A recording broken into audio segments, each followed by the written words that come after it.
민수기 6장 1절 2절 제목 나시린의 서원 1-2절 여호와께서 모세에게 말씀하여 이르시되 이스라엘 자손에게 전하여 그들에게 이르라. 남자나 여자가 특별한 서원 곧 나시린의 서원을 하고 자기 몸을 구별하여 여호와께 드리려고 하면 1-21절까지는 나시린의 서원에 대한 말씀이 기록되어 있는데 나시린은 성별된 자, 구별되어 하나님께 바쳐진 자, 세상과 분리된 자 라는 의미를 가지고 있습니다.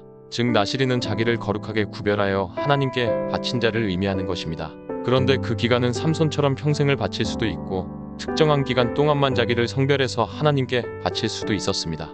6장은 후자에 해당하는 내용을 기록하고 있습니다. 그런데 구약에서는 특별히 자기를 구별하여 특정한 기간 동안 하나님께 바쳤던 나시린이 따로 있었는지 모르겠으나 신약에서는 모든 하나님의 자녀가 전부 다 나시린입니다. 하나님의 자녀를 가리키는 성도의 뜻이 무엇입니까? 그것은 구별된 무리입니다. 나시린의 뜻도 자기를 거룩하게 구별하여 하나님께 바친 자 이므로 나시린의 뜻과 성도의 뜻은 일맥상통합니다.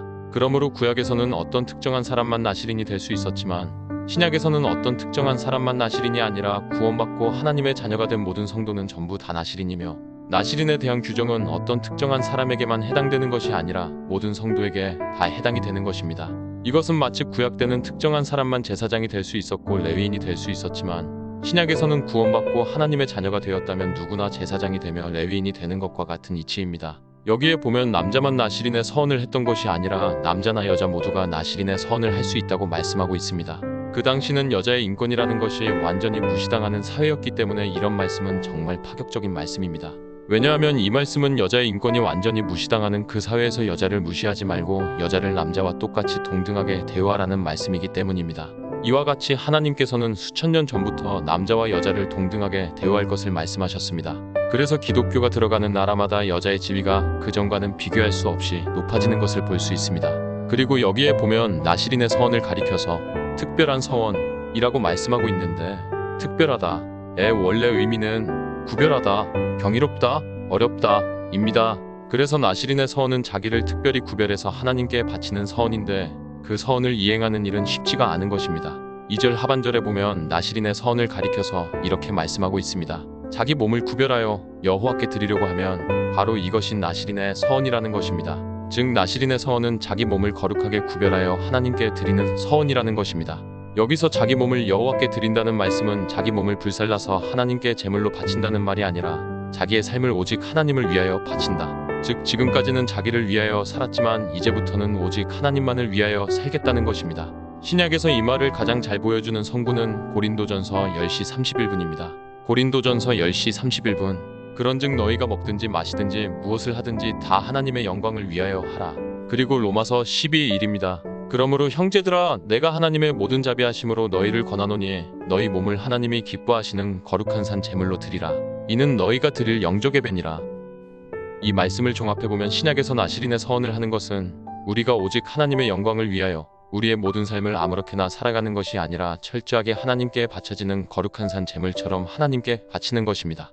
그것을 조금 더 알기 쉽게 설명한 것이 로마서 12 이 말씀입니다.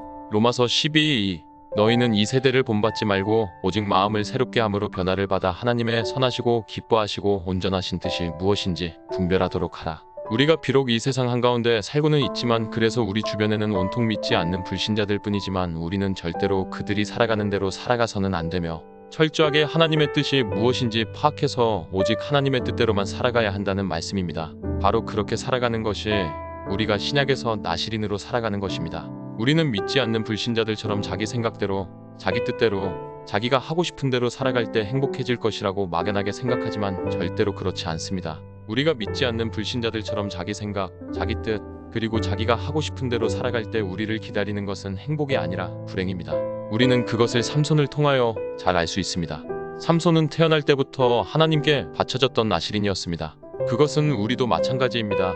우리는 이 땅에 태어난 이후에 하나님께 바쳐졌던 것이 아니라 이미 영원전에 하나님께서 우리를 구원하시기로 선택하셨으며 우리는 이미 영원전에 나시린이 된 것입니다. 그런데 나시린으로 태어났던 삼손의 삶이 어떠했습니까? 그는 마지막까지 하나님의 뜻이 아니라 자기 뜻대로, 하나님의 생각이 아니라 자기 생각대로, 자기가 하고 싶은 대로 살다가 생을 비참하게 마감하고 말았습니다. 그런 삼손의 삶을 행복한 삶이라고 말할 사람은 아무도 없을 것입니다. 그러나 태어날 때부터 어머니 한나에 의하여 나실인으로 바쳐졌던 사무엘은 어릴 때부터 죽을 때까지 오직 하나님의 뜻, 하나님의 생각대로만 살아갔습니다. 그는 어느 정도 나이가 들자 이스라엘을 대표하는 사사가 되어서 이스라엘을 통치하였으며 그가 이스라엘을 통치할 때는 하나님께서 그를 통하여 이스라엘을 도와주셨기 때문에 이스라엘이 태평성대를 누릴 수 있었습니다. 이와 같이 나실인이 나실인으로서 자기의 뜻, 자기의 생각이 아니라 철저하게 하나님의 뜻, 하나님의 생각대로 살아갈 때 자기만 행복을 누리는 것이 아니라 그렇게 살아가는 자기로 인하여 수많은 사람들이 그 혜택을 보게 되는 것입니다. 하나님께서는 예수님을 믿고 구원받은 우리 모두를 나실인으로 삼아주셨습니다. 그 하나님께서 우리에게 기대하시는 삶은 당연히 삼손의 삶이 아니라 사무엘의 삶입니다. 그러므로 똑같은 나실인이었지만 자기 생각, 자기 뜻대로 삶으로써 그 생을 불행하게 마감했던 삼손이 아니라 처음부터 마지막까지 오직 하나님의 뜻, 하나님의 생각대로만 삶으로써 하나님께 모든 영광을 돌려드렸던 사무엘처럼 살아갈 수 있기를 바랍니다. 그 삶을 통하여 우리가 먼저 하나님께서 부어주시는 모든 혜택을 받아 누릴 수 있기를 바랍니다. 그리고 그런 우리를 통하여 우리와 관련된 모든 사람들과 모든 만물들까지 그 혜택을 받아 누릴 수 있기를 바랍니다.